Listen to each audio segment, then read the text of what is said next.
ಬೆಳಿಗ್ಗೆ ತಾವು ನೋಡಿದ್ದೀರಿ, ನಾನು ನಮ್ಮ ಜಾಯಿಂಟ್ ಡೈರೆಕ್ಟ್ರು ವೆಟರ್ನರಿ ಸೈನ್ಸಸ್ಸು ಡಿ ಇವರಿಬ್ಬರನ್ನೂ ಕರೆದು ಮೊದಲು ಏನಾಗಿದೆ ಜಿಲ್ಲೆಯಲ್ಲಿ ವಾಸ್ತವ ಸ್ಥಿತಿಗತಿಗಳನ್ನು ಅರ್ಥ ಮಾಡ್ಕೊಳ್ಳಿಕ್ಕೆ ಅವ್ರನ್ನ ಕರೆದಿದ್ದೆ. ಅವ್ರು ಹೇಳುವಂಥದ್ದು, ಒಂದೇ ಗ್ರಾಮದಲ್ಲಿ ನಾಟಿ ಕೋಳಿ ಸುಮಾರು 30 ಕೋಳಿಗಳು ಅದ್ರ ಸಾವಾಗಿದೆ, ಹಠಾತ್ತಾಗಿ ಸಾವಾಗಿದೆ. ಮತ್ತು ನಾವೆಲ್ಲ ಕೂಡ ಟೆಸ್ಟ್ ಮಾಡಿ ನೋಡಿದಾಗ ಅದು ದೃಢ ಆಗಿದೆ, ಇದು ಒಂದು ಏವಿಯನ್ ಇನ್ಫ್ಲೂಯೆನ್ಸಾ ಅಂಥೇಳಿ. ಅದರ ತಳಿ ಬಂದು H5N1 ಅದು ಇದರಿಂದ ಆಗಿದೆ ಅಂತ.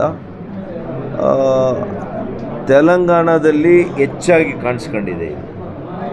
ಅಲ್ಲಿಂದ ಇವರು ವಹಿವಾಟು ಮಾಡ್ಕೊಳ್ತಾರಲ್ಲ, ಅಲ್ಲಿಂದ ಕೋಳಿ ತರೋದು, ಅಲ್ಲಿಂದ ಖರೀದಿ ಮಾಡ್ಕೊಂಡು ಇಲ್ಲಿ ಸೇವನೆ ಮಾಡೋದು, ಇವೆಲ್ಲ ಮಾಡ್ತಾ ಇರೋದ್ರಿಂದ ಇದು ಸಮಸ್ಯೆ ಆಗಿದೆ. ಅದಕ್ಕೆ ನಾನು ಜಿಲ್ಲಾಧಿಕಾರಿಗಳು SP ಅವ್ರ ಹತ್ರ ಕೂಡ ಮಾತಾಡಬೇಕು. ಇದು ಒಂದು ಟಾಸ್ಕ್ ಫೋರ್ಸ್ ಕಮಿಟಿ ಮಾಡ್ಕೋಬೇಕು ಜಿಲ್ಲೆ ಮಟ್ಟದಲ್ಲಿ. ರಾಜ್ಯದಲ್ಲಿ ಏನು ಮಾಡಿದ್ದಾರೆ ನನಗೆ ಗೊತ್ತಿಲ್ಲ, ಯಾಕೆಂದರೆ ಬಳ್ಳಾರಿಯಲ್ಲಿ ಎಲ್ಲೋ ಕೂಡ ಕಾಣಿಸಿದೆ, ಬಳ್ಳಾರಿ ಮತ್ತು ಅಲ್ಲಿ ಕಾಣಿಸಿದೆ ಅಂತ ಹೇಳಿದ್ದಾರೆ. ಆದರೆ ನಮ್ಮ ಜಿಲ್ಲೆಯಲ್ಲಿ, ನಮ್ಮ ತಾಲೂಕಲ್ಲಿ, ವರದಳ್ಳಿಯಲ್ಲಿ ಆಗಿರುವಂಥದ್ದು ಇದು ಮೊದಲನೇದಾಗಿ ನಾಟಿ ಕೋಳಿಗಳಲ್ಲಿ ಕಾಣಿಸ್ಕೊಂಡಿದೆ ಅನ್ನುವಂಥದ್ದು ನಮ್ಮ ಅಧಿಕಾರಿಗಳು ಹೇಳಿರುವಂಥ ವಿಷಯ. ಹಾಗಾಗಿ ನಾನು ಅವ್ರಿಗೇನು ಹೇಳಿದ್ದೀನಿ, ಇದರ ಬಗ್ಗೆ ಸಂಪೂರ್ಣವಾಗಿ ಸಮಗ್ರವಾಗಿ ತಾವು ತನಿಖೆನೂ ಮಾಡಬೇಕಾಗ್ತದೆ. ಅಲ್ಲಲ್ಲಿ ಭೇಟಿ ಕೊಟ್ಟು ನೀವೆಲ್ಲ ಕೂಡ ಪರೀಕ್ಷೆ ಮಾಡಿ, ಯಾಕೆಂದರೆ ಇದು ಸೇವನೆ ಮಾಡುವಂಥ ಆಹಾರ ಅಲ್ವಾ, ಅದಕ್ಕೆ ತಾವು ಮತ್ತಷ್ಟು ಮುಂಜಾಗ್ರತಾ ಕ್ರಮಗಳನ್ನು ತಗೋಬೇಕು. ಯಾವುದೇ ರೀತಿ ಇವತ್ತು ತೆಲಂಗಾಣದಿಂದ ಬೇರೆ ರಾಜ್ಯಗಳಲ್ಲಿ ಎಲ್ಲಿ ಅಕ್ಕಿ ಜ್ವರ ಕಾಣಿಸಿದೆ, ಎಲ್ಲಿ ಇವತ್ತು ಆವಿಯನ್ ಇನ್ಫ್ಲೂಯೆನ್ಸಾ ಇದೆ, ಅಲ್ಲಿಂದ ಕೋಳಿಗಳನ್ನು ಇಲ್ಲಿ ತರಲಿಕ್ಕೆ ನೀವು ಸಂಪೂರ್ಣವಾಗಿ ನಿಗ್ರಹ ಮಾಡಬೇಕು, ನಿಷೇಧ ಮಾಡಬೇಕು. ಬಾರ್ಡರ್ಸು ಇಂಥದಕ್ಕೆ ನೀವು ಅವಕಾಶ ಕೊಡಬಾರ್ದು. ಅದಕ್ಕೆ ಪೊಲೀಸ್ ಇಲಾಖೆ, ನಮ್ಮ ವಿಶೇಷವಾಗಿ ಜಿಲ್ಲಾಧಿಕಾರಿಗಳು, ಪೊಲೀಸ್ ಇಲಾಖೆ, ಆರೋಗ್ಯ ಇಲಾಖೆ ಮತ್ತು ವೆಟರ್ನರಿ ಸೈನ್ಸಸ್ ಇವರು ಮೂವರದು ಎಲ್ಲ ಸೇರಿಸಿ ಒಂದು ಟೀಮ್ ಮಾಡಿ, ಒಂದು ಟಾಸ್ಕ್ ಫೋರ್ಸ್ ಕಮಿಟಿ ಮಾಡಿ ಮಾಡಬೇಕು. ಅದು ನನ್ನ ಆಗ್ರಹ. ಅದೇ ರೀತಿ ಇವತ್ತು ನಮ್ಮ ಜನರಿಗೂ ಕೂಡ ಸ್ವಾಭಾವಿಕವಾಗಿ ಕೋಳಿಗಳಲ್ಲಿ ಹಕ್ಕಿ ಜ್ವರ ಬಂದಿದೆ ಅಂತ ಹೇಳಿದಾಗ ಸಾಮಾನ್ಯವಾಗಿ ಎಲ್ರಿಗೂ ಕೂಡ ಆತಂಕ ಆಗುತ್ತೆ, ಭಯ ಆಗುತ್ತೆ. ಆದರೆ ನಾನು ಇಷ್ಟು ಮಾತನ್ನು ಜನರಿಗೆ ಹೇಳಲಿಕ್ಕೆ ಬಯಸ್ತೀನಿ. ಈಗಿರ್ತಕ್ಕಂಥ ಏನು ನನಗೆ ವರದಿ ಬಂದಿದೆ, ಇದರ ಪ್ರಕಾರ ನಮ್ಮ ಭಾಗದಲ್ಲಿ ಬರೀ ನಾಟಿ ಕೋಳಿಗೆ ಮಾತ್ರ ಬಂದಿರುವಂಥದ್ದು 30 ಕೋಳಿಗಳು ಸಾವಾಗಿದೆ.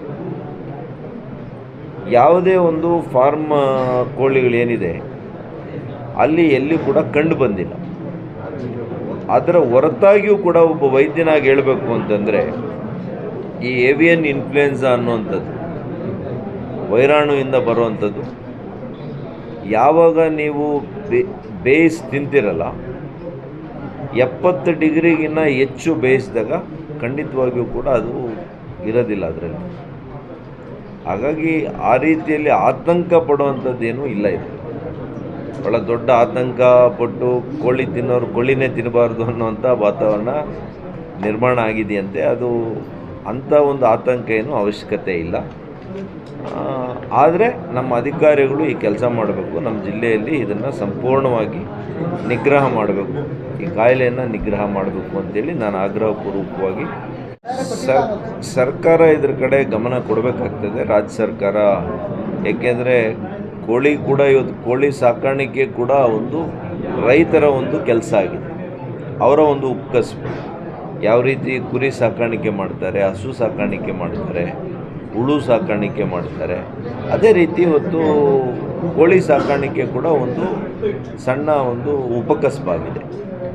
ಅವರಿಗೆ ಇಷ್ಟು ನಷ್ಟ ಆದಾಗ ನಷ್ಟವನ್ನು ಭರಿಸುವಂಥ ಕೆಲಸ ರಾಜ್ಯ ಸರ್ಕಾರ ಮಾಡಬೇಕು ಅಂತೇಳಿ ಮಾತ್ರ ನಾನು ಅವರಿಗೆ ಮನವಿಯನ್ನು ಮಾಡ್ತೀನಿ.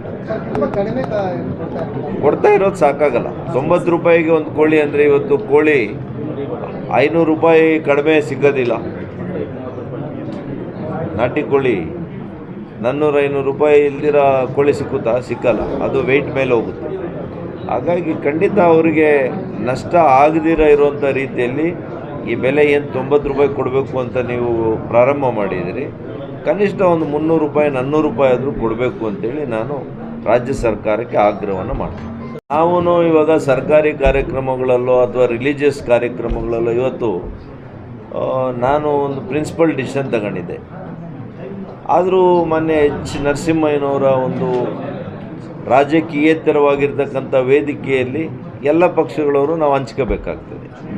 ಅದಕ್ಕೆ ವಿಶೇಷವಾಗಿರ್ತಕ್ಕಂಥ ಅರ್ಥ ಕಲ್ಪಿಸೋದ್ರಲ್ಲಿ ಏನೂ ಪ್ರಯೋಜನ ಇಲ್ಲ. ಇವತ್ತು ಮಹಾಶಿವರಾತ್ರಿಯನ್ನು ವೀಕ್ಷಣೆ ಮಾಡಲಿಕ್ಕೆ ಸಾಕ್ಷಾತ್ ಸದ್ಗುರುಗಳ ಆಮಂತ್ರಣದ ಮೇರೆಗೆ ಹೋಗಿದ್ದಾರೆ. ಅವತ್ತಿನ ದಿವಸ ಮುಖ್ಯ ಅತಿಥಿಯಾಗಿ ನಮ್ಮ ದೇಶದ ನಮ್ಮ ನಾಯಕರು, ಕೇಂದ್ರ ಗೃಹ ಸಚಿವರು ಮಾನ್ಯ ಅಮಿತ್ ಶಾ ಅವರು ಇದ್ದಾರೆ. ಇನ್ನೂ ಕೂಡ ಹಲವು ಗವರ್ನರ್ಸ್ ಇದ್ದರು, ಹಲವು ಕೇಂದ್ರ ಸಚಿವರುಗಳಿದ್ದರು. ಅದ್ಯಾವುದನ್ನು ಕೂಡ ಪಾಪ ಮಾಧ್ಯಮ ಸ್ನೇಹಿತರು ಗಮನಿಸಿಲ್ಲ ಅಂತ ಕಾಣ್ತದೆ. ಬರೀ DK ಅವರು ಅಮಿತ್ ಶಾ ಅವರಿದ್ದರು ಅನ್ನೋದಷ್ಟೇ ಅಲ್ಲಿ ಇದಾಗಿದೆ. ಅಫ್ಕೋರ್ಸ್ ನಿಮಗೆ ಕೂಡ ಅದು ಸ್ಪೈಸ್ ಕಂಟೆಂಟ್ ಇರೋದ್ರಿಂದ ಅದನ್ನು ನೀವು ಹೇಳ್ತೀರಿ. ದೃಷ್ಟಿಕೋನದಿಂದ ಅಂಥದ್ದನ್ನು ನೋಡಬಾರ್ದು. ಅವ್ರು ಮಹಾಕುಂಭಕ್ಕೆ ಹೋಗ್ಬೋದು ಅಥವಾ ಮಹಾಶಿವರಾತ್ರಿ ದಿವಸ ಅವರು ನಮ್ಮ ಮುಖಂಡಗಳ ಜೊತೆ ವೇದಿಕೆ ಹಂಚ್ಕೊಳ್ಳೋದಕ್ಕೂ ರಾಜಕೀಯಕ್ಕೂ ಯಾವುದೇ ಸಂಬಂಧ ಇಲ್ಲ ಅಂತ ನಾನು ಅಂದ್ಕೊಂಡಿದ್ದೆ. ಹಿಂದುತ್ವ ಈಗ ನನ್ನ ಪ್ರಕಾರ ಅನೇಕ ಹಿಂದೂಗಳು ಕೂಡ ಕಾಂಗ್ರೆಸ್ಸಲ್ಲಿ ಇದ್ದಾರೆ ಅಲ್ವಾ, ತಪ್ಪೇನಿದೆ? DK ಶಿವಕುಮಾರ್ ಅವರು ಮತ್ತು ಅವರ ಹೈಕಮಾಂಡ್ ಯಾರು ಅದಕ್ಕೆ ಟೀಕೆ ಮಾಡಿದ್ದಾರೆ, ಅವರಿಬ್ಬರು ಇರ್ತಕ್ಕಂಥ ವಿಷಯಗಳದು. ನಾನು ಹೆಂಗೆ ಹೇಳಿ? ಎಲ್ಲರ ಮುಂದೆ ನಮ್ಮ ಹಿರಿಯ ನಾಯಕರು, ನಮ್ಮ ಮಾಜಿ ಆಪ್ಕಾಮ್ಸ್ನ ರಾಜ್ಯ ಅಧ್ಯಕ್ಷರಾಗಿದ್ದರು, ಒಳ್ಳೆ ಕೆಲಸ ಮಾಡಿದರು, ಹಿರಿಯ ಸಹಕಾರಿ ಧುರೀಣರು. ಅವರು ನಂದಿ ಕ್ಷೇತ್ರದಿಂದ ಈಗ ತಾನೇ ಏನು ಕೋರ್ಟ್ನ ಆದೇಶದ ಮೇಲೆ ಆ 10 ಓಟುಗಳನ್ನು ಸೇರಿಸ್ಕೊಂಡಾಗ ಅವರು 10 ಓಟುಗಳು ಅವ್ರಿಗೆ ಬಂದಿದೆ. ಹಾಗಾಗಿ ಅವರು ಕೂಡ ಆದೇಶದ ಮೇಲೆ ಗೆದ್ದಾಗ ಖಂಡಿತವಾಗಿಯೂ ಅಲ್ಲಿಗೆ 12ಕ್ಕೆ PLD ಬ್ಯಾಂಕ್ 12 ಸ್ಥಾನಗಳು ಇವತ್ತು ನಮ್ಮ BJP ಪಾರ್ಟಿಯ ಬೆಂಬಲಿತರು ಗೆದ್ದಿರುವಂಥದ್ದು ಅತ್ಯಂತ ಸಂತೋಷ ಆಗಿದೆ. ರೈತರು ಮತ್ತೊಮ್ಮೆ ಭಾರತೀಯ ಜನತಾ ಪಕ್ಷದ ತತ್ವ ಸಿದ್ಧಾಂತ ಮತ್ತು ನಮ್ಮೆಲ್ಲರ ಮೇಲೆ ಅವರಿಗೆ ಒಂದು ವಿಶ್ವಾಸ ಇರೋದ್ರಿಂದ ಈ ಒಂದು ಫಲಿತಾಂಶ ಬಂದಿದೆ ಅಂತ ನಾನು ವ್ಯಾಖ್ಯಾನವನ್ನು ಮಾಡ್ತೀನಿ. ಸಮಸ್ಯೆ ಅಥವಾ ಅಣ್ಣ ತಮ್ಮಂದ್ರ ವ್ಯಾಜ್ಯಗಳು ಅಥವಾ ಪೊಲೀಸ್ನವರು ಅಧಿಕಾರಿಗಳು ಅವರು ಹೋದಾಗ ಕೆಲಸ ಮಾಡದೇ ಇರುವಂಥದ್ದು, ಜಮೀನು ಸಮಸ್ಯೆಗಳು, ಮತ್ತು ಮನೆ ಇಲ್ದಿರ ಇರ್ತಕ್ಕಂಥ ವಸತಿ ಸಮಸ್ಯೆಗಳು, ಸೈಟ್ ಸಮಸ್ಯೆಗಳು, ಹೀಗೆ ಅನೇಕ ಬಗೆಯ ರೀತಿಯಲ್ಲಿ ರಸ್ತೆಗಳು, ವೈಯಕ್ತಿಕವಾದಂಥ ಇವತ್ತು ಉದ್ಯೋಗ, ಅದು ಒಂದು ದೊಡ್ಡ ವೈಯಕ್ತಿಕವಾಗಿರ್ತಕ್ಕಂಥ ಉದ್ಯೋಗ ಸಮಸ್ಯೆ ಕೂಡ, ಅದರ ಬಗ್ಗೆ ಕೂಡ ಅವರ ತಂದೆ ತಾಯಿಗಳು ಬರ್ತಾರೆ, ಅವರು ಬರ್ತಾರೆ. ವಿದ್ಯಾರ್ಥಿಗಳು ಪದವಿಯನ್ನು ಪಡ್ಕೊಂಡಿರ್ತಕ್ಕಂಥವ್ರಿಗೆ ಉದ್ಯೋಗ ಸಿಗಬೇಕಲ್ಲ, ಆ ಉದ್ಯೋಗ ಕೊಡಿಸಿ ಅಂತ ಬರ್ತಾರೆ. ಹೀಗೆ ಅನೇಕ ರೀತಿಯಲ್ಲಿ ಎಲ್ಲ ರೀತಿಯಲ್ಲಿ ಬರ್ತಾರೆ ಮತ್ತು ಆಮಂತ್ರಣ ಮಾಡ್ತಾರೆ ಕೆಲವು ಕಾರ್ಯಕ್ರಮಗಳಿಗೆ. ರಾಜ್ಯ ಸರ್ಕಾರ ಮುಚ್ಚೋದ್ರಲ್ಲಿ ನನಗೇನು ಆಶ್ಚರ್ಯ ಇಲ್ಲ. ಇನ್ನೇನು ಮಾಡ್ತಾರೆ ಪಾಪ, ಅವ್ರಿಗಿರ್ತಕ್ಕಂಥ ಅಧಿಕಾರಿಗಳಿಗೆ ಹಣ ಕೊಡಲಿಕ್ಕೆ ಹಣ ಇಲ್ಲ, ಒಂದು ಹೊಸ ಯೋಜನೆ ಮಾಡಲಿಕ್ಕೆ ಹಣ ಇಲ್ಲ ಅಂತಾರೆ. ಇನ್ನೇನು ಮಾಡ್ತಾರೆ? ಸಾಲ ಮಾತ್ರ. ಈಗ ನಾನು ನೋಡ್ತಾ ಇದ್ದೀನಿ, ಈಗ ಬಡ್ಜೆಟನ್ನು ಮಂಡಿಸ್ತಾರೆ. ಕಳೆದ 2 ವರ್ಷದಲ್ಲಿ ಸುಮಾರು ಆವ್ರೇಜ್ ಆಗಿ 70 ರಿಂದ 75 ಸಾವಿರ ಕೋಟಿ ರೂಪಾಯಿಗಳನ್ನು ಸಾಲ ಮಾಡಿದ್ದಾರೆ, ಆವ್ರೇಜ್. ಈ ವರ್ಷ ಎಷ್ಟು ಮಾಡ್ತಾರೆ ಅನ್ನೋದು ನೋಡಬೇಕು. ಈ ವರ್ಷ ನಾನು ಬಡ್ಜೆಟ್ನ ಏನೂ ಕೂಡ ನಾನಂತೂ ಅಪೇಕ್ಷೆ ಮಾಡ್ಕೊಂಡಿಲ್ಲ, ಯಾವುದೂ ಕೂಡ ನನ್ನ ನಿರೀಕ್ಷೆ ಕೂಡ ಇಟ್ಕೊಂಡಿಲ್ಲ. ನಾನು ನೋಡ್ತಾ ಇರೋದು ಎಷ್ಟು ಸಾಲ ಮಾಡ್ತಾರೆ, ಕರ್ನಾಟಕದ ಪ್ರತಿ ಪ್ರಜೆ ಮೇಲೆ ಹೊರೆಯನ್ನು ಎಷ್ಟು ಹೆಚ್ಚು ಮಾಡ್ತಾರೆ ಅನ್ನೋದು ನೋಡಬೇಕಷ್ಟೆ. ಕೆಲವರಿಗೆ ಪ್ರಚಾರನೇ ಮುಖ್ಯ, ಕೆಲವರಿಗೆ ಕೆಲಸ ಮಾಡಬೇಕು ಅಂತ ಮುಖ್ಯ. ಈಗ 22,000 ಸೈಟ್ ಬಂದು 2 ವರ್ಷ ಆಗಿದೆ. ಇದರಲ್ಲಿ ಕ್ಷುಲ್ಲಕ ರಾಜಕಾರಣ ಮಾಡ್ಕೊಂಡು ಹೊರಟಿದ್ದಾರೆ ಇಲ್ಲಿನ ಪ್ರತಿನಿಧಿ. 22,000 ಜನ ಎಲ್ಲಿ ತೋರಿಸಿ ನಿಮ್ಮ ಮುಂದೆ ಲೇಔಟ್ ಆಗಿದೆ ನೋಡಿ, ಲೇಔಟ್ ಆಗಿ ಸ್ಟೋನ್ಸ್ ಆಗಿದೆ. ಇದಕ್ಕೆ ಖಾತೆ ಕೊಡೋದಕ್ಕಾಗಲ್ಲ. ಅಂದರೆ ಖಾತೆ ಕೊಟ್ಟರೆ ಎಲ್ಲಿ ಡಾಕ್ಟರ್ ಸುಧಾಕರ್ ಹೆಸರು ಬರ್ತದೋ? 57 ಸೈಟ್ ಆಗಿದೆ ಇಲ್ಲಿ. ಇದೊಂದು ಗ್ರಾಮ ನಿಮಗೆ ಅವ್ರು ಬಂದಿದ್ದಾರೆ ನಮ್ಮ ಹತ್ರ, ಸಪೇನಹಳ್ಳಿ ಮಂಚಿನ ಬಲೆ. ಹೌದೌದು, 57 ಸೈಟ್ ಇನ್ಕ್ಲೂಡಿಂಗ್ ಲೇಔಟ್ ಕೂಡ ಆಗೋಗಿದೆ. ಇದನ್ನು ಕೂಡ ಕೊಡುವಂಥ ಮನಸ್ಥಿತಿ ಇಲ್ಲ. ಇಂಥ ಕೆಟ್ಟ ಮನಸ್ಥಿತಿ ಇರ್ತಕ್ಕಂಥ ವ್ಯವಸ್ಥೆ ಇದೆಯಲ್ಲ, ಭಾಳ ಕಷ್ಟ. ನೋಡೋಣ, ಇದಕ್ಕೆ ಅಂತಿಮವಾಗಿ ತಾರ್ಕಿಕವಾದಂಥ ಒಂದು ವಿಷಯವನ್ನು ನಾನು ಅಂತ್ಯ ಆಡಬೇಕು ಅಂತ ಇದ್ದೇನೆ. ಇದಕ್ಕೆ ಯಾವ ರೀತಿಯ ಹೋರಾಟವನ್ನಾದರೂ ಮಾಡಿ ಆ 22 ಸಾವಿರ ಸೈಟ್ ಏನು ನಾವು ಕೊಟ್ಟಿದ್ದೀವಿ ನಮ್ಮ ಕಾಲದಲ್ಲಿ BJP ಸರ್ಕಾರ, ಅದಕ್ಕೆ ನಾವು ಬದ್ಧ ಇದ್ದೀವಿ. ಅದನ್ನು ಕೊಡಿಸುವಂಥ ಕೆಲಸ ನಾವು ಮಾಡ್ತೇವೆ. ಯಾಕೆಂದರೆ ಪ್ರತಿ ಗ್ರಾಮ ಪಂಚಾಯಿತಿಯಲ್ಲಿ ಗ್ರಾಮ ಸಭೆ ಮಾಡಿ ನಾವು ಆಯ್ಕೆ ಮಾಡಿರುವಂಥದ್ದು ಫಲಾನುಭವಿಗಳನ್ನು. ಎಲ್ಲಿ ಕೂಡ ಕಾನೂನಾತ್ಮಕವಾಗಿ ಒಂದೇ ಒಂದು ಅಂಶ ತಪ್ಪಾಗಿಲ್ಲ. ಇವ್ರ ಜೀವನದಲ್ಲಿ ಇಂಥ ಆಲೋಚನೆಗಳು ಬರೋಕ್ಕೆ ಸಾಧ್ಯನೂ ಇಲ್ಲ. ಅವರು ಇಡೀ ರಾಜ್ಯಕ್ಕೆ ಒಂದು ಪತ್ರ ಬರೆದಿದ್ದಾರೆ. ಅದನ್ನು ದುರುದ್ದೇಶದಿಂದ ಇವರು ತಗೊಂಡು ಅದು ಏನಕ್ಕೆ ಬರೆದಿರೋದು? ಅಲ್ಲಿ ಗ್ರಾಮ ಸಭೆಗಳು ಎಲ್ಲಾಗಿಲ್ಲ, ಎಲ್ಲಿ ಜಮೀನಿಲ್ಲ, ಎಲ್ಲಿ ಸೈಟ್ ಇಲ್ಲ ಅಂಥ ಕಡೆ ಅವ್ರು ವಾಪಸ್ ತರಿಸ್ಕೊಂಡಿದ್ದಾರೆ. ಇಲ್ಲಲ್ಲ, ಚಿಕ್ಕಬಳ್ಳಾಪುರದಲ್ಲಿ ಇನ್ನೂ ಹೆಚ್ಚಿನ ಜಮೀನಿದೆ. 22,000 ಸೈಟ್ ಕೊಟ್ಟಿದ್ದೀವಲ್ಲ, ಅದಾದ ಮೇಲೆ ಕೂಡ ಇನ್ನೂ 300 ಎಕರೆ ಜಮೀನಿದೆ. ಇದು ಕೇವಲ ಇದು ರಾಜಕೀಯ ಮತ್ತು ಒಳ್ಳೆಯ ಹೆಸರು BJP ಸರ್ಕಾರಕ್ಕೆ ಬರುತ್ತೆ, ನಮಗೆ ಬರುತ್ತೆ ಅನ್ನೋ ಒಂದು ಹೊಟ್ಟೆ ಊರಿಗೆ ಮಾಡಿದ್ದಾರೆ. ಇದನ್ನು ಇಲ್ಲಿ ಬಿಡೋದಿಲ್ಲ. ಇದನ್ನು ಕಾನೂನಾತ್ಮಕವಾಗಿ ನಾನು ಕೈಗೆತ್ತಿಕೊಳ್ತೀನಿ. ಜನರ ಮಧ್ಯೆ ಕೂಡ ಹೋರಾಟ ಮಾಡೋಕ್ಕೆ ನಾನು ಈಗಾಗಲೇ ಸಿದ್ಧ ಮಾಡ್ಕೊಳ್ತಾ ಇದ್ದೀನಿ. ಮುಂದಿನ ದಿನಗಳಲ್ಲಿ ಯಾವ ರೀತಿ ನಾವು ಇದರ ಬಗ್ಗೆ ಹೋರಾಟ ಮಾಡಿ ಅತ್ಯಂತ ನಿರ್ಗತಿಕರಿಗೆ ಏನು ನಿವೇಶನ ಕೊಡುವಂಥ ನನ್ನ ಪ್ರಯತ್ನ ಏನಿದೆ, ಆ ಪ್ರಯತ್ನಕ್ಕೆ ಯಶಸ್ವಿಯಾಗಿದ್ವಿ. ಆದರೆ ಇವರು ಬಂದು ಖಳನಾಯಕರಂತೆ ಅದನ್ನು ವಾಪಸ್ ತಗೊಳ್ಳೋವಂಥ ಕೆಲಸ ಮಾಡಿದ್ದಾರೆ. ಯಾರು ತಗೊಂಡಿದ್ದಾರೆ ಅವ್ರಿಗೂ ಕೂಡ ಅದ್ರ ಮೇಲೆ ಕ್ರಮ ಆಗಬೇಕು.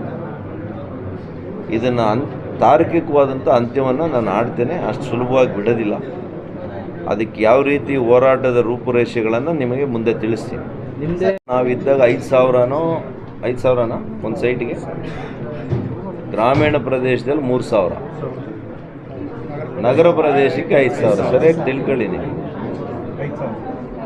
5,000 ರೂಪಾಯಿ ಕೊಡ್ತಾರೆ. ಸೊ ಅದು ಈಗಾಗಲೇ ಬಂದಿದ್ದರೆ ಈಗಲ ನಾವು ಅದನ್ನೆಲ್ಲ ಕೂಡ ಲೇಔಟ್ ಮಾಡೋದಕ್ಕೆ ಹೆಚ್ಚಿನ ಹಣ ಬೇಕಾಗ್ತದೆ. ಅದನ್ನು ಈ ರಾಜ್ಯ ಸರ್ಕಾರ ಕೊಡಬೇಕಾಗಿತ್ತು, ವಸತಿ ಇಲಾಖೆ ಕೊಡಬೇಕಾಗಿತ್ತು. ಅವ್ರು ಯಾವುದೂ ಕೊಟ್ಟಿಲ್ಲ ಇನ್ನೂ ಕೂಡ. ಪಾಪ ಇವ್ರು ಯಾರು ಕೂಡ ಪತ್ರಗಳು ಬರೆದ್ರೆ ಈ ಸರ್ಕಾರದಲ್ಲಿ ಯಾರು ಕೂಡ ಉತ್ತರ ಕೊಡಲ್ಲ. ಸಚಿವರಿಗೆ ಪತ್ರ ಬರೆದಿದ್ದೀನಿ, ಮುಖ್ಯಮಂತ್ರಿಗಳಿಗೆ ಪತ್ರ ಬರೆದಿದ್ದೀನಿ, ನೀರಾವರಿ ವಿಷಯದಲ್ಲಿ ಬರೆದಿದ್ದೀನಿ, ಸಭೆ ಕರೀರಿ ಸಮಾಲೋಚನೆ ಮಾಡಬೇಕು ಅಂತ ಹೇಳಿದ್ದೀನಿ. ಯಾರಿಗೂ ಕೂಡ ಸಮಯ ಇಲ್ಲ. ಒಬ್ಬ 8 ಕ್ಷೇತ್ರದ MP ಲೆಟ್ರ್ ಬರೆದ್ರೆ ಸೌಜನ್ಯಕ್ಕೆ ಕೂಡ ಪತ್ರ ವಾಪಸ್ ಬರೆಯೋದಿಲ್ಲ ಅಂದರೆ ಇವರೆಲ್ಲ ಆಡಳಿತ ಮಾಡ್ತಾರ? ನಾನು ನೇರವಾಗಿ ಮುಖ್ಯಮಂತ್ರಿಗಳಿಗೆ ಕೇಳ್ತೀನಿ, ನಾನು ಎಷ್ಟು ಪತ್ರಗಳು ಬರೆದಿದ್ದೀನಿ ನಾನು MP ಆದಮೇಲೆ? ಯಾವುದಾದ್ರೂ ಒಂದಕ್ಕೆ ಉತ್ತರ ಬಂದಿದೆಯಾ? ಎಷ್ಟು ಸಚಿವರಿಗೆ ಪತ್ರ ಬರೆದಿದ್ದೀನಿ? ನಮ್ಮ ಕಾಲದಲ್ಲಿ ಹಿಂಗೆಲ್ಲ ನಾವು ಮಾಡಿಲ್ಲ. ಇವರುಗಳು ಬರೀ ನಮಗೆ ಟ್ರಾನ್ಸ್ಫರ್ ಕಳಿಸ್ತಾಯಿದ್ರು. ನಾನು ಒಂದು ಟ್ರಾನ್ಸ್ಫರ್ ನಿಮ್ಮ ಹತ್ರ ಕೇಳಿಲ್ಲ, ಒಂದು ಅನುದಾನ ಕೇಳಿಲ್ಲ. ಸಮಸ್ಯೆಗಳ ಬಗ್ಗೆ ನಾನು ಚರ್ಚೆ ಮಾಡಬೇಕು ಅಂದರೂ ನೀವು ಸಮಸ್ಯೆಗೆ ಸಮಯ ಕೊಡಲ್ಲ ಅಂತಂದರೆ ಇದ್ಯಾವ ಆಡಳಿತ ರೀ?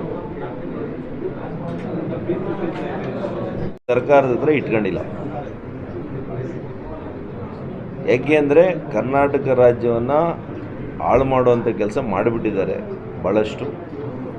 ಯಾವುದೇ ರೀತಿ ಈಗಾಗಲೇ ಅವರೇ ಏನು ಕಳೆದ ವರ್ಷ ನಾವು ಕಲೆಕ್ಟ್ ಮಾಡ್ತೀವಿ ಫಂಡ್ಸು ಅಂತ ಹೇಳಿದ್ರು, ತೆರಿಗೆಯನ್ನು. ಆ ತೆರಿಗೆಯನ್ನೇ ಅವ್ರು ತುಂಬಿಸ್ಕೊಳ್ಳೋಕ್ಕಾಗಿಲ್ಲ. ಯಾವಾಗಲೂ ಕೂಡ ಬಡ್ಜೆಟ್ ಮಾಡೋವಾಗೇನು ಇಷ್ಟು ಲಕ್ಷ ಕೋಟಿ ನಾವು ತೆರಿಗೆಯಿಂದ ನಾವು ವಸೂಲು ಮಾಡ್ತೀವಿ, ಅದಕ್ಕೆ ನಾವು ಪ್ರೋಗ್ರಾಮ್ಸನ್ನು ಇಂಪ್ಲಿಮೆಂಟ್ ಮಾಡ್ತೀವಿ ಅಂತ ಹೇಳ್ತಾರೆ. ಆ ತೆರಿಗೆಯನ್ನೇ ಅವರು ವಸೂಲಾತಿ ಆಗಿಲ್ಲ.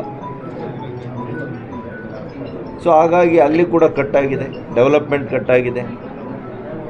ಯಾವುದೇ ಡೆವಲಪ್ಮೆಂಟ್ ಮಾಡಬೇಕು ಅಂದರೆ ಪಾಪ SC/ST ಜನಕ್ಕೆ ಇಟ್ಟಿರ್ತಕ್ಕಂಥ ಅನುದಾನನ ಅದರಲ್ಲಿ ಬಳಕೆ ಮಾಡ್ಕೊಂಡು ಇವರು ಗ್ಯಾರಂಟೀಸ್ನ ಕೊಡ್ತಾರೆ. ಯಾವುದೇ ಅವ್ರಿಗೆ ಪ್ರಯೋಜನ ಆಗುವಂಥ ಸಂದರ್ಭದಲ್ಲಿ ಪರಿಶಿಷ್ಟ ಜಾತಿ ಪರಿಶಿಷ್ಟ ಪಂಗಡದ ಜನಕ್ಕೆ ಕೊಡಬೇಕು ಅಂದರೆ ಅವರು ವಿಶೇಷವಾಗಿ ಹಣ ಇಡೋದಲ್ಲ, SC/STಗೆ ಡೆವಲಪ್ಮೆಂಟ್ ಫಂಡ್ಗೆ ಇಟ್ಟಿರ್ತಕ್ಕಂಥ ಅನುದಾನದಲ್ಲಿ ಆ ಹಣದಲ್ಲಿ ತಗೊಂಡು ಅವರಿಗೆ ಕತ್ತರಿಯನ್ನು ಹಾಕುವಂಥ ಕೆಲಸ ಮಾಡ್ತಾರೆ. ಇದ್ದಾರೆ ಅಂದಮೇಲೆ ಅರ್ಥ ಮಾಡ್ಕೊಳ್ಳಿ. ಆದರೆ ಅಲ್ಲಿನ ಅವರ ಮಂತ್ರಿಗಳು ಟಾಪ್ ಮಾಡ್ಕೊಳ್ತಾರೆ, ನಾವು ಉದ್ಧಾರಕರು, ಅಂಬೇಡ್ಕರ್ ಅವರಾದ್ಮೇಲೆ ನಾವೇನೆ ಅನ್ನೋ ಥರ ಎಲ್ಲ ಹೇಳ್ತಾರೆ. ಇದೇನ ಹೇಳಿದ್ದು ಡಾಕ್ಟರ್ ಅಂಬೇಡ್ಕರ್ ಅವರು ನಮ್ಮವ್ರಿಗೆ SC/ST ಜನಾಂಗಕ್ಕೆ ಅನ್ಯಾಯ ಮಾಡಿ ಅಂತನಾ? ನಿಮ್ಮ ಅವಧಿಯಲ್ಲಿ ಇಲ್ಲ, ಅದನ್ನೆಲ್ಲ ಇವ್ರಿಗೆ ಇಂಟ್ರೆಸ್ಟ್ ಇರಬೇಕಾಗಿತ್ತು. ನಾವು ಭೂಮಿ ಪೂಜೆ ಕೂಡ ಮಾಡಿಬಿಟ್ವಿ. ಇವರು ಫಾಸ್ಟಾಗಿ ಫಂಡ್ಸು ಕೊಟ್ಟು ಮಾಡಿಬಿಟ್ಟಿದ್ರೆ ಆಗಿರೋದು. ಈಗ 1 by 1 ಏನಾಗ್ತಾಯಿದೆ, ಯಾರೋ ಒಬ್ಬರು ಪರಿಸರವಾದಿ ಅಂತ ಹೇಳ್ಬಿಟ್ಟು ಅವರೊಂದು ಕೇಸ್ ಹಾಕ್ತಾರೆ, ಅರಣ್ಯಕ್ಕೆ ಸಂಬಂಧಿಸಿರುವಂಥ ಕೇಸ್ ಹಾಕ್ತಾರೆ. ಇದನ್ನೆಲ್ಲ ಕೂಡ ಬಗೆಹರಿಸೋದಕ್ಕೆ ರಾಜಕೀಯ ಇಚ್ಛಾಶಕ್ತಿ ಬೇಕು. ಮೊದಲು ನಾನು ಮಾಡಬೇಕು ಈ ಯೋಜನೆ ಅಂತಂದರೆ ಹಲವಾರು ಅಡ್ಡಿ ಆತಂಕಗಳು ಬರ್ತಾಯಿದೆ ಆಡಳಿತ ನಡೆಸಬೇಕಾದ್ರೆ. ಒಂದು ಉದಾಹರಣೆ, ನಾನು ರಂಗಮಂದಿರ ಮಾಡಬೇಕು ಅಂತೇಳಿ ತೀರ್ಮಾನ ಮಾಡಿದೆ. ಇವತ್ತೇನೋ ಹೆಸರು ರಂಗಮಂದಿರದಿಂದ ಕನ್ನಡ ಭವನ ಅಂತ ಇಡ್ತಾ ಇದ್ದಾರೆ. ಕನ್ನಡ ಭವನ ಬೇರೆ ಮಾಡಬೇಕಾಗಿತ್ತು ಅವರು. ಇದು ರಂಗ ಕಲಾವಿದರಿಗೋಸ್ಕರ ಅಂತ ನಾನು ಯೋಚನೆ ಮಾಡಿ ರಂಗಮಂದಿರ ಅಂತ ಇದಕ್ಕೆ ಹೆಸರನ್ನು ಇಟ್ಟಿದ್ದು. ಎಲ್ಲವೂ ಕೂಡ ದುರುದ್ದೇಶ. ಅಲ್ಲಿನ ಚರಿತ್ರೆ ಗೊತ್ತಾಯಿ ಜಿಲ್ಲಾ ಉಸ್ತುವಾರಿ ಸಚಿವರಿಗೆ ಏನಿತ್ತು ಆ ಜಾಗ ಅಂತ. ಆ ಕೇಸ್ ಸಾಲ್ವ್ ಮಾಡಿ ಹಲವಾರು ಜನ ಮೊದಲು ಕುಸ್ತಿ ಜಾಗ ಅದು. ಅದಾದಮೇಲೆ ಬಸಪ್ಪನ ಛತ್ರದಲ್ಲಿ ಅನೇಕರು ಪಾಪ ಅಲ್ಲಿ ವಾಸ ಮಾಡ್ತಾಯಿದ್ರು. ಕೇಸ್ ಇತ್ತು, ಯಾರೋ ಒಬ್ಬ ಖಾಸಗಿ ಉದ್ಯಮಿ ಅದನ್ನು ಒಡೆದಾಕುವಂಥ ಸಂಚು ನಡೆದಿತ್ತು. ಆದರೆ ನಾನು ವೀರಪ್ಪ ಮೊಯ್ಲಿ ಅವ್ರನ್ನ ತಿಳ್ಕೊಳ್ತೀನಿ. ಅವತ್ತು ನನ್ನ ಜೊತೆ ಅವ್ರು ನಿಂತ್ಕೊಂಡ್ರು ಕೇಂದ್ರದಲ್ಲಿ. ಯಾರು ಮಾಡಿದ್ರು ಅವ್ರ ಹೆಸರು ಹೇಳಬೇಕು. ನನ್ನ ಜೊತೆಯಲ್ಲಿ ಅವರು ನಿಂತ್ಕೊಂಡು ನಾನು ಅವ್ರು ಸೇರಿ ಅವ್ರನ್ನೆಲ್ಲ ಅವ್ರಿಗೆ ಪರ್ಯಾಯವಾಗಿ ಕಂದವಾರದಲ್ಲಿ ಜಾಗ ಕೊಟ್ಟು ಅವ್ರಿಗೆ ಮನೆಗಳನ್ನು ಕಟ್ಟಿಸ್ಕೊಟ್ಟು ಸುಮಾರು 14-15 ಕೋಟಿ ರೂಪಾಯಿ ಯೋಜನೆಯನ್ನು ಅದನ್ನು ಮಾಡಿದ್ವಿ. ಈಗ ಬಣ್ಣ ಒಂದು ಓಡಿಸ್ಬಿಟ್ಟು ಇನಾಗ್ರೇಷನ್ ಮಾಡ್ತಾರಂತೆ. ಈ ತಿಂಗಳು ಮುಂದಿನ ತಿಂಗಳು ಮಾಡ್ತಾರೆ. ಅದಕ್ಕೊಂದು ಹೆಸರೊಂದು ಚೇಂಜ್ ಮಾಡಿದ್ದಾರೆ, ಕನ್ನಡ ಭವನ. ಇದು ಅವರು ಉದ್ಧಾರ ಮಾಡುವಂಥ ವಿಧಾನ ಇದು. ನಿಮ್ಮ ಅವಧಿಯಾದಂಥ ಬಟಾಣಿ TAPCMS 1 ವರ್ಷ 6 ತಿಂಗಳಾಗಿದೆ. 1.5 ವರ್ಷ ಆಗಿದೆ TAPCMS ಆಡಳಿತ ಅವಧಿ ಮುಗಿದೋಗಿ. ಹಾಲ್ ಡೈರಿಗಳು ಮುಗಿದೋಗಿದೆ. ಹಾಲು ಒಕ್ಕೂಟ ಅದರ ಚುನಾವಣೆ ನಡೆಸಲ್ಲ, ಜಿಲ್ಲಾ ಪಂಚಾಯತಿ ಎಲೆಕ್ಷನ್ ನಡೆಸಲ್ಲ, ತಾಲೂಕ್ ಪಂಚಾಯತಿ ನಡೆಸಲ್ಲ, DCC ಬ್ಯಾಂಕ್ ನಡೆಸಿಲ್ಲ. ಪ್ರಜಾಪ್ರಭುತ್ವದಲ್ಲಿ ಸಂವಿಧಾನದಲ್ಲಿ ಇವ್ರಿಗೆ ನಂಬಿಕೆನೇ ಇಲ್ಲ. ಹಾಗಾಗಿ ನಮ್ಮ ಜಿಲ್ಲೆಯಲ್ಲಿ ಅದಕ್ಕೆ ಎಲ್ಲವನ್ನೂ ಕೂಡ ನಾನು ನೋಡ್ತಾ ಇದ್ದೀನಿ. ಇವರು ಎಷ್ಟು ಅನ್ಯಾಯಗಳನ್ನು ಮಾಡ್ತಾರೆ, ಎಷ್ಟೆಷ್ಟು ಹೆಸರುಗಳು ಚೇಂಜ್ ಮಾಡ್ತಾರೆ. ಇನ್ನೇನು ಯೋಜನೆ ತರೋ ಯೋಗ್ಯತೆ ಅಂತೂ ಇಲ್ಲ. 2 ವರ್ಷ ಆಗ್ತಾ ಬಂತು ಇವರು ಮಂತ್ರಿಯಾಗಿ. ಇಂಥ ಒಂದು ಹೊಸ ಯೋಜನೆ ನಾನು ಜಿಲ್ಲೆಗೆ ತಂದಿದ್ದೀನಪ್ಪ, ಹೇಳಿ ನೋಡೋಣ. ಮತ್ತೆ ನಗರೋತ್ಥಾನ ನಮ್ಮ ಕಾಲದಲ್ಲಿ ಹಣ ಕೊಟ್ಟಿರೋದು ನಗರೋತ್ಥಾನ. ಇವತ್ತಿಗೂ ಕೂಡ ಕಾಮಗಾರಿ ಮಾಡೋಕ್ಕೆ ಯೋಗ್ಯತೆ ಇಲ್ಲ ಇವರಿಗೆ, ಇಲ್ಲಿನ MLAಗೆ, ಇಲ್ಲಿನ ಮಿನಿಸ್ಟ್ರಿಗೆ.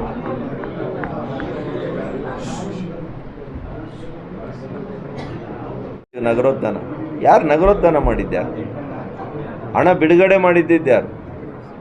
DPR ಆಗಿತ್ತು, ಟೆಂಡರ್ ಆಗಿತ್ತು, ಅಂಥದ್ದನ್ನು ಕ್ಯಾನ್ಸಲ್ ಮಾಡ್ತಿರಲ್ಲ. ನಮ್ಮ CRF ಹಣ ನಿಮ್ಗೆ ಗೊತ್ತಿರಬೇಕು. ಪ್ರತಿ ಕ್ಷೇತ್ರಕ್ಕೆ 6 ಕೋಟಿ ರೂಪಾಯಿಯಲ್ಲಿ CRF ಹಣವನ್ನು ನಾವು ತಂದಿದ್ದೀವಿ. ಸುಮಾರು ಈ ರಾಜ್ಯದಲ್ಲಿ 1,500 ಕೋಟಿಯನ್ನು ನಮ್ಮ ಕೇಂದ್ರ ಸರ್ಕಾರ ಕೊಟ್ಟಿದೆ. ಚಿಕ್ಕಬಳ್ಳಾಪುರ ಶಾಸಕರು ಒಂದು ರೋಡ್ ಕೊಟ್ಟಿದ್ದಾರೆ. ಎಂಥದ್ದು ಕೊಟ್ಟಿದ್ದಾರೆ ಗೊತ್ತಾ?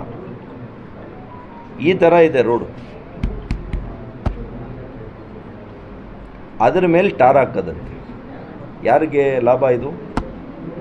ಯಾರಿಗೋಸ್ಕರ ಈ ರೋಡ್? ಜನಕ್ಕೋಸ್ಕರ ಮಾಡ್ತಾಯಿದ್ದೀರಾ? ನೀವು ಮಾಡಿರೋ ರಸ್ತೆಗಳು ಸೆಲೆಕ್ಟ್ ಮಾಡಿರೋವೆಲ್ಲ ಅದೇ. ಇವತ್ತು ಗೌರಿಬಿದನೂರಿನಲ್ಲಿ ನಾನು ವಿಮರ್ಶೆ ಮಾಡಲ್ಲ. ಪುಟ್ಟಸ್ವಾಮಿ ಗೌಡರು ತಗೊಂಡಿದ್ದಾರೆ, ಹೊಸ ರೋಡ್ ತಗೊಂಡಿದ್ದಾರೆ, ನಾನು ಟೀಕೆ ಮಾಡಲ್ಲ. ಬಾಗೇಪಲ್ಲಿ ಸುಬ್ಬಾರೆಡ್ಡಿಯವರು ಅವರು ತಗೊಂಡಿದ್ದಾರೆ, ಹೊಸ ರಸ್ತೆಯನ್ನು ಅವರು ಆಯ್ಕೆ ಮಾಡಿದ್ದಾರೆ. ಹಣ ನಮ್ಮ ಕೇಂದ್ರ ಸರ್ಕಾರದ್ದು. ಒಕ್ಕೂಟ ವ್ಯವಸ್ಥೆಯಲ್ಲಿ ಏನಾಗ್ತದೆ, MLA ಅವರು ನೀವು ಹೇಳಿ ಅಂತ ಹೇಳ್ತಾರೆ. ಅದಕ್ಕೆ ಇಲ್ಲಿ ಚಿಕ್ಕಬಳ್ಳಾಪುರ ಶಾಸಕರು ಎಲ್ಲ ಫಸ್ಟ್ ಕ್ಲಾಸ್ ಆಗಿರೋ ರೋಡ್ನ ಅದರ ಮೇಲೆ ಟಾರ್ ಹಾಕೋದಕ್ಕೆ ಅವ್ರು ಆಯ್ಕೆ ಮಾಡಿದ್ದಾರೆ ಲೆಕ್ಕ ಹಾಕಿ. ಎಲ್ಲಿಂದ ಇಲ್ಲಪ್ಪ ಅದು? ಎಲ್ಲವೂ ಹಿಂಗೆ ರೀ. ಕಳೆದ ಸರ್ಕಾರದಲ್ಲಿ ನಾನು 100 ಕೋಟಿ ಇಟ್ಟೋಗಿದ್ದೆ PWDಯಲ್ಲಿ. ಇವಾಗ ಏನೆಲ್ಲ ಇದುವರೆಗೂ ರೋಡ್ಗಳಾದ್ವಲ್ಲ ಎಲ್ಲ ಕೂಡ ನಾನು ಇಟ್ಟಿದ್ದು ರಸ್ತೆ ದುಡ್ಡುಗದು. ಅದರಲ್ಲಿ ಕೂಡ ಹೊಸ ರಸ್ತೆಗಳೆಲ್ಲ ತೆಗೆದು ಹಳೆ ರಸ್ತೆಗಳು ನಾನು ಏನು ಮಾಡಿಸಿದ್ದೆ ಅದರ ಮೇಲೆ ಟಾರ್ಗೆ ದುಡ್ಡು ಕೊಟ್ಟಿದ್ದಾರೆ. ಮಿಷನ್ ಆಂಬಿಷನ್ ಕಾಂಟ್ರಾಕ್ಟ್ರು ಇವರಿಬ್ಬರು ಸೇರ್ಕೊಂಡು ಹಣ ಮಾಡ್ಕೊಳಕ್ಕೆ ಮಾಡಿದ್ದಾರೆ ಅಷ್ಟೇ. ಜನರಿಗೆ ಒಳ್ಳೇದು ಮಾಡೋಕ್ಕಲ್ಲ. ಏನು ನಮ್ಗೆ ಅರ್ಥ ಆಗಲ್ವಾ? ನೋಡಿ, ರೀಸರ್ಫೇಸಿಂಗ್, ಅದು ಟೈಟ್ಲೇ ನೋಡಿ, resurfacing of road from Bagepalli Halagur at chain 45 kilometers to 55 kilometers ಇನ್ ಗೌರಿಬಿದನೂರು ತಾಲೂಕು ಅಂತ ಹಾಕಿದ್ದಾರೆ. CRFಗೆ MP ಗೂ ಹೇಳಿಲ್ಲ, ಅವರೇ ಮಾಡಿಬಿಟ್ಟವ್ರೆ ಪೂಜೆ. CRF ಟೋಟಲಿ ನಮ್ಮ ಕೇಂದ್ರ ಸರ್ಕಾರದ ಹಣ. ಅದು ಕರ್ನಾಟಕದ ಸೆಸ್ಸಿಂದ ಬರೋದು ಗೊತ್ತಾ ಅಂತ. ಹೌದಪ್ಪ, ಇನ್ಕಮ್ ಟ್ಯಾಕ್ಸು ಕೂಡ ಕರ್ನಾಟಕ ರಾಜ್ಯದ ಜನತೆನೇ ಕೊಡೋದು. But ultimately who sends the money? ಅಧಿಕಾರಿಗಳಿಗೆ ದರ್ಪದಿಂದ ಮಾತಾಡ್ತೀರಿ, ಹೋಗಬೇಡಿ ಅಂತೀರಿ. ಬೇಡ, ನಾನು ಹೋಗಿ ಪೂಜೆ ಮಾಡ್ತೀನಿ. ಹೇಳಿದ್ನಲ್ಲ, ಇದೇನೆ ಚೈನು. ಮಂಚೇನಹಳ್ಳಿ ವಿಭಾಗದ್ದು ಹಲಗೂರು, ಬಾಗೇಪಲ್ಲಿ ಹಲಗೂರು ಅಂತ ಸ್ಟ್ರೆಚ್. ಅದು ಫಸ್ಟ್ ಕ್ಲಾಸ್ ರೋಡ್. ಅದು ಮಂಚೇನಹಳ್ಳಿ ಟೌನ್ಗೂ ಕೂಡ ಬರುತ್ತೆ. ಲೊಕೇಶನ್ ಎಕ್ಸಾಕ್ಟ್ಲಿ ನಿಮಗೆ ನಾಮಗೊಂಡ್ಲು ವಿಲೇಜಿಂದ ಮಂಚೇನಹಳ್ಳಿ ಟೌನವರು ನೀವು ನೋಡ್ಕೊಂಡು ಬನ್ನಿ. ಅಂಥದಕ್ಕೆ 6 ಕೋಟಿ ರೂಪಾಯಿ ಕೊಡ್ತಾರೆ ಅಂದರೆ 2 ರಿಂದ 2.5 ಕೋಟಿಗೆ ಆಗೋಗುತ್ತೆ ಈ ರೋಡ್. ನಾವು ಇಂಥ ಕೆಲಸ ಮಾಡೋಕ್ಕೆ ಹೋಗಿಲ್ಲ.